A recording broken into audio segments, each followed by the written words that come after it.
Hello friends, in last lecture we covered the basics of flip-flop, that is 1-bit memory cell. Now conclusion of 1-bit memory cell is Q and Q bar are always complements of each other. Then second conclusion, if Q equals to 1 and Q bar equals to 0, then this state is called as logic 1 state or set state. Similarly, if Q equals to 0 and Q bar equals to 1, then this state is called as logic 0 state or reset state. Now in this lecture we will cover the first type of flip-flop, that is SR flip-flop.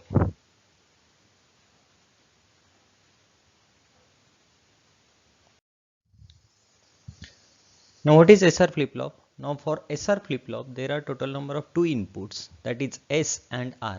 Now S is also called as an set input and R is also called as an reset input. That's why this type of flip-flop is also called as an set reset flip-flop. Now SR flip-flop has two outputs, that is Q and Q bar.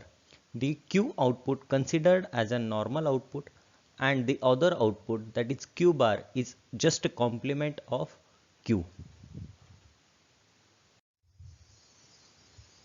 Now we can design SR flip-flop by using universal gates. It can be either by using NOR gates or NAND gates. Now let's design SR flip-flop by using NAND gates. Now if you see the circuitry, then total number of two NAND gates are used, that is NAND gate 1 and NAND gate 2.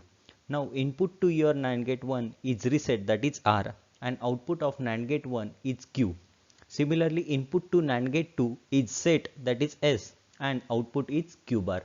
Now this circuit is also called as a cross-coupled NAND gate. Now why cross-coupled NAND gate? Because the output of first NAND gate is one input of second NAND gate. Similarly, output of second NAND gate is one input to the first NAND gate. That's why this circuit is also called as a cross-coupled NAND gate. Now second table indicates the truth table of SR flip-flop by using NAND gates. Now as total number of inputs are 2, that is S and R, so total number of 4 input conditions according to the equation, that is 2 raised to n, where n indicates total number of inputs. Now here total number of inputs are 2, so 2 raised to 2, that is equals to 4, so there will be 4 input conditions will be there. Now which are the 4 input conditions? Now first input condition, if suppose S equals to 0, R equals to 0. Then second input condition, if suppose S equals to 0, R equals to 1. Similarly, S equals to 1, R equals to 0. And last condition, if suppose S equals to 1 and R equals to 1. And second table indicates the outputs, that is Q and Q bar. As we know, Q is the normal output and Q bar is just a complement of Q.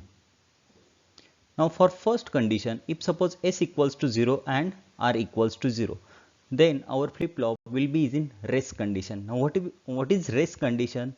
This I will explain in next slide. Similarly, what will be the outputs for 0 1, that is Q equals to 0 and Q bar equals to 1. Similarly, when S equals to 1, R equals to 0, then why Q equals to 1 and Q bar equals to 0. Similarly, if suppose S equals to 1 and R equals to 1, then why Q equals to and Q bar equals to no change. Now this I will explain in next slide. Now for first condition, that is case 1, if suppose S equals to 0 and R equals to 0. Now let's move towards the circuit. Now in circuit, S equals to 0 and R equals to 0. Now as per the truth table of NAND gate, we know if any one input to the NAND gate is low, then output is high.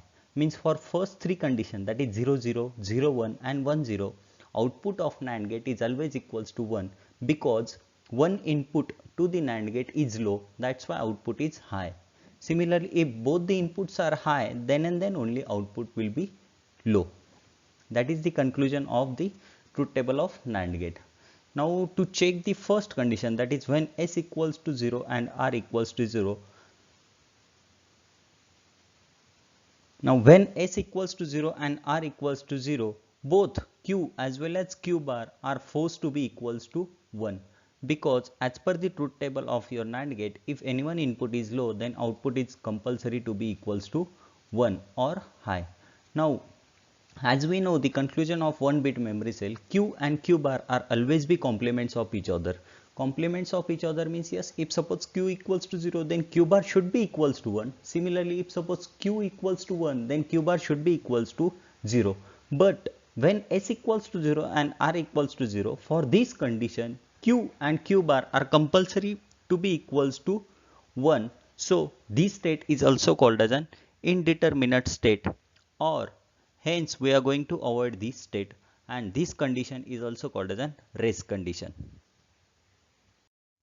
Now second condition, if suppose S equals to 0 and R equals to 1.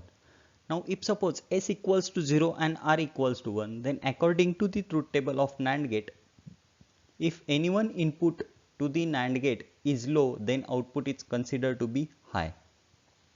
Now for second NAND gate, that is NAND gate 2, input is 0, that is S equals to 0. So output should be equals to 1. So when S equals to 0, then it forces, that is Q bar, to be equals to 1. Now as Q bar equals to 1 means one input to first NAND gate will be equals to 1, and already R equals to 1. So when both the inputs are equals to 1, then output of that particular NAND gate will be equals to 0.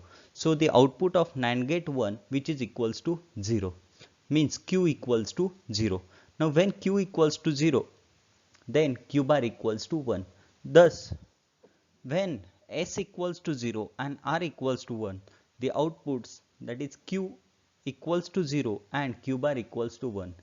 And as we know, when Q equals to 0 and Q bar equals to 1, this condition is called as reset condition or logic 0 state. Now case 3, when S equals to 1 and R equals to 0. Now S equals to 1 and R equals to 0. Now in this condition, R equals to 0 means output of first NAND gate should be forced to be equals to what? 1. Why? Because the output of NAND gate will be high when any one input to the NAND gate is low. Now here the input to the NAND gate 1 is low, that's why output of first NAND gate will be high, that is Q equals to 1. So when R equals to 0, then Q forced to be equals to 1. Hence both the inputs to the NAND gate 2, because the output of first NAND gate is one input to the NAND gate 2. So both the inputs to the NAND gate 2 are 1, because S is already equals to 1, and due to Q equals to 1, both the inputs to the NAND gate 2 are 1. Hence Q bar equals to what? 0. Why? Because total number of two inputs which are equals to 1, that is S equals to 1 and Q equals to 1. That's why Q bar equals to 0. Thus with S equals to 1 and R equals to 0, the outputs are Q equals to 1 and Q bar equals to 0. And this state is called as an set condition or logic 1 state. Now let's take last, that is S equals to 1 and R equals to 1. Now if Q equals to 1 and Q bar equals to 0 initially, then the inputs to the NAND gate 1 are 1 and 0. Therefore its output, that is Q, will continue to be equal to 1.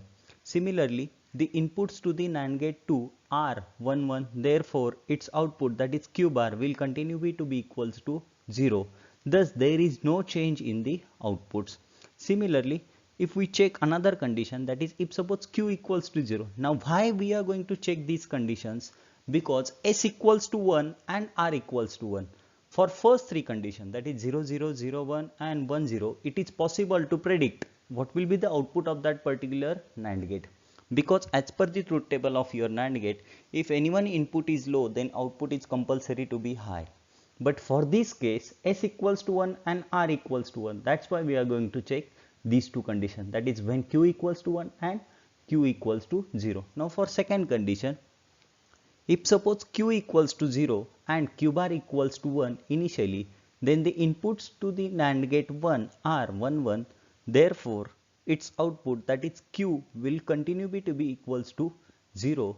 Similarly, the inputs to the NAND gate 2 are 1 and 0. Therefore its output, that is Q bar, will continue to be equals to 1. Thus, there is no change in outputs if S equals to R equals to 1. Thank you.